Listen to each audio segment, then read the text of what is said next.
Hi, I'm Phil. I'm team leader. Hi, my name is Dhaivi. Hi, my name is Neeve. Hi, my name is Subhana. Hi, my name is Zainab. Hello and welcome to our video. We are Team Electric Force. Today we're going to talk about electromagnetism and build an experiment. We're going to build a simple electric motor and a coilgun and use them to demonstrate some basic principles of electromagnetism. We'll be demonstrating Ampere's law and the Lorentz Force law and ferromagnetism. Now for a simple explanation of these. Ampere's law says that the magnetic field created by an electric current is proportional to the size of the electrical current. The Lorentz Force law says that an electron moving through a magnetic field will feel a force pushing it in a direction perpendicular to its force and the magnetic field. To work out this direction, we can use the right-hand rule. Ferromagnetism is the ability of some materials like iron to be extracted to magnets or even become magnets themselves. One example of a use for ferromagnet materials is the construction of hard drives like we have in our phones and computers. Ampere's law, along with the Lorentz Force law and 3 other equations, form the foundation of all electromagnetism as well as electric circuits. Hans Christian Ørsted was the first to discover that electric currents create magnetic fields, when in 1820 he saw that a current in a wire caused the nearby compass needle to move. When a current is flowing through a wire, the magnetic field rotates around the wire. The direction of the magnetic field can be related to the direction of the current using the right-hand rule.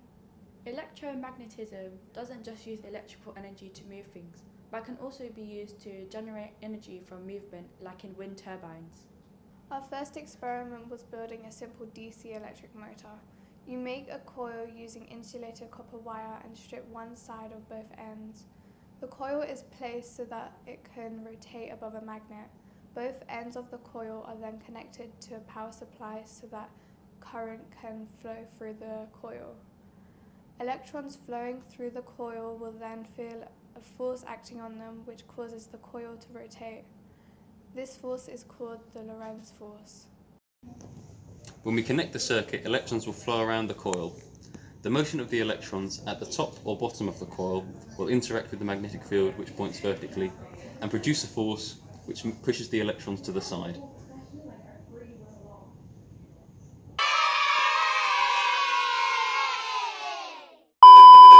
Our second experiment was building a coil gun. You need a coil of insulated copper wire, a ferromagnetic object such as a paperclip, and a power supply. When an electric current passes through the coil, a magnetic field will surround the wire, as we know from Ampere's law. If a ferromagnetic projectile is placed nearby, it will become magnetized and attracted to the center of the coil and move towards it. This increases something called the inductance of the loop. As the projectile passes through the center of the coil, it will be pulled back by its attraction to the coil's magnetic field. In order to stop it slowing down like this, we turn off the current as the projectile enters the loop. Now it can fly straight through. So we're charging up the capacitors. We wait. And we need to use capacitors instead of a battery or a normal power supply, so that there's only a very short current through the coil. One eternity later. Do you not breathe? You read out blood.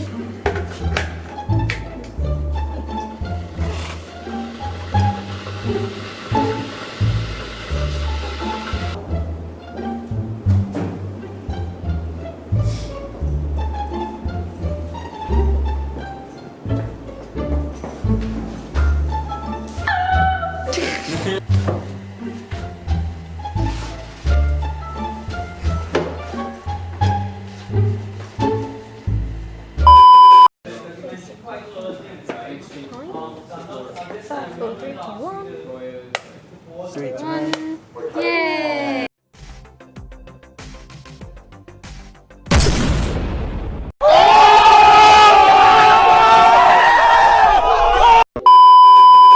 This is Phil. When we first met him, he was late, which gave us a great first impression of him. He's a PhD student at University College London who uses quantum mechanics to predict what frequencies of light different molecules absorb.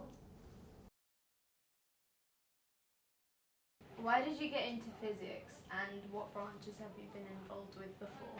I got into physics because I liked applying maths to phenomena that I saw in the real world, and also I was pretty bad at all other sciences. I've worked a lot in classical mechanics. I had to model how a satellite orbited a star, and I do a lot of quantum mechanics as well.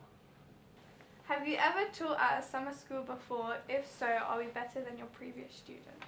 I taught at a summer school last year, and I can confirm you are far, far better than my previous summer school. You're all amazing. Is it quite loud?